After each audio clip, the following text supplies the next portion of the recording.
क्या आप एक ऐसे जीव की कल्पना कर सकते हैं जो सजीव भी हो सकता है और निर्जीव भी। मेरे कहने का मतलब है कि एक ऐसा जीव जो मौका मिलने पर जीवित हो जाता है और मर भी जाता है और मरकर जीवित भी हो सकता है। वो चीज है वायरस। वायरस एक ऐसी चीज है जो सजीव और निर्जीव के बीच की कड़ी मानी जाती है, जो जीवित चीज के संपर्क में आने पर जीवित हो जाता है, जीवित कोशिका से दूर रहने पर एक निर्जीव चीज बनकर रह जाता है। आप ये बात तो जानते ही हैं कि इस दुनिया में जो भी चीज जीवित है वो सभी चीजें बनी हुई होती हैं जीवन की सबसे छोटी इकाई सेल यानी कोशिका से मिलकर। कोशिका के अंदर ही जीवन के योग्य सारी इंफॉर्मेशन स्टोर रहती है, पर ये जो वायरस है ना, ये किसी प्रकार के सेल से बना नहीं रहता है। ये एक एसेल्युलर यानी एक अकोशिकीय चीज है ना कमाल की चीज। एक ऐसी चीज जो हमें बीमार बना रहा है, जो कि एक इतना खतरनाक चीज है। वो जीवित चीज है ही नहीं, वो एक अजीब सी चीज है। आइए जानते हैं इसके बारे में पूरी जानकारी। ये वायरस इतने छोटे होते हैं कि इन्हें नंगी आंखों से देखना असंभव है।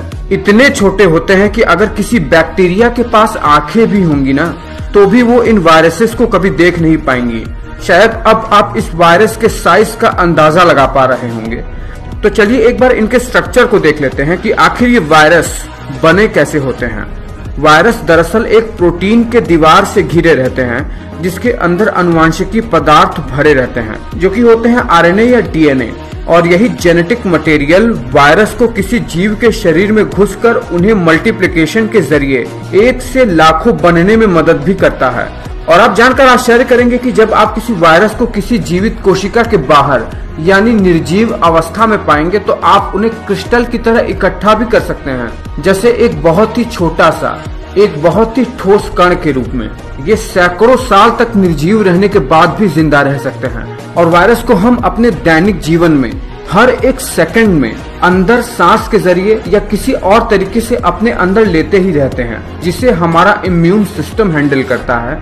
चलिए जानते हैं कि जब कोई वायरस हमारे शरीर में घुस जाता है तो वो करता क्या है हमारे शरीर के साथ। देखिए इस वीडियो में एक व्यक्ति छींक रहा है और उसके छींक के ड्रॉपलेट में बहुत ही छोटे छोटे वायरसेस मौजूद हैं। जब एक व्यक्ति छींकता है तो उसके छींक में हजारों वाटर ड्रॉपलेट्स हो सकती हैं। तो जरा सोचिए कि कितने सारे वायरस एक छींक ड्रॉपलेट में होती होंगी। अब यहाँ बैठा व्यक्ति इन वायरस वाले ड्रॉपलेट को अपने अंदर अपने सांस के जरिए अंदर ले लेता है, और जैसे ही वायरस शरीर के अंदर गया, वो शरीर के अंदर सेल के पास जाता है। इन वायरस के ऊपर एक उभरी हुई आकृति होती है, जिसे जनरली कीस कहते हैं, और जिस सेल के पास ये जाता है बाइंड होने के लिए, उनके ऊपर भी एक उभरी हुई आकृति होती है। और ये आकृति ही डिसाइड करती है कि ये वायरस इस सेल को इन्फेक्ट कर सकता है कि नहीं, क्योंकि हर वायरस हर तरीके के सेल के साथ बाइंड नहीं हो सकता। जैसे ही वायरस का की इसके साथ बाइंड होता है, वो सेल के अंदर घुस जाता है, और एक बार वायरस शरीर के अंदर घुसा, वो अपने अंदर मौजूद जीनोम की मदद से, जो कि हो सकता है डीएनए या आरएनए, अपने और भी वायरसेस को कॉपी करने लगता है।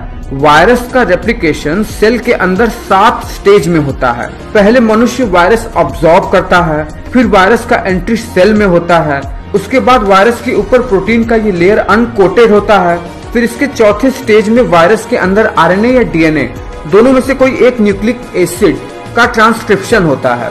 वायरस का न्यूक्लिक एसिड होस्ट सेल को मैसेज भेजता है जीनोम का मल्टीप्लिकेशन करने के लिए। इसके बाद 5वें स्टेज में नए बने जीनोम का सिंथेसिस होता है, जिसके वायरस के न्यूक्लिक एसिड को घेरने के लिए प्रोटीन के लेयर आरएनए या डीएनए पर चढ़ जाते हैं। फिर छठे चरण में इन न्यूक्लिक एसिड और प्रोटीन का असेंबल होता है, और 7वें चरण में ये वायरस के कण सेल से बाहर निकल जाते हैं। फिर ये दूसरे सेल्स को भी इन्फेक्ट करते जाते हैं और 1 से करोड़ों की संख्या में बढ़ते जाते हैं। ये बढ़े हुए वायरस की संख्या शरीर के हर एक सेल में जाती है और उन्हें इन्फेक्ट कर अपनी संख्या और भी बढ़ाती रहती है। बट हमारे पास हमारा अपना डिफेंस मैकेनिज्म भी होता है, जो इन वायरसेस से हमेशा लड़ता रहता है। वो है हमारा इम्यून सिस्टम, जो इन वायरसेस से लड़ता रहता है। और जब कभी हमारा इम्यून सिस्टम कमजोर हो जाता है, जो इन वायरसेस से लड़ नहीं पाता, तो हमारा ब्रेन शरीर का तापमान बढ़ाकर इन्हें मारने का काम करता है, जिसे हम बुखार कहते हैं। तो अब आप ये बात तो जान ही गए होंगे कि वायरस होता क्या है, ये काम कैसे करता है और हमें इन्फेक्ट कैसे कर सकता है। और इस समय आप ये बात तो जानते ही होंगे कि कोरोना वायरस कितना ज्यादा व्यापक संकट बना हुआ है हमारे लिए। मैं आपको अगले वीडियो में कोरोना वायरस के बारे में भी बताऊंगा, पर पहले आप वायरस के बारे में ढंग से जान लीजिए। कैसा लगा आपको ये वीडियो? अगर पसंद आया है तो तुरंत एक लाइक कर दो, और कुछ भी जो भी आपको इस वीडियो के बारे में कमेंट करना है तुरंत कमेंट कर दो, सोचो मत।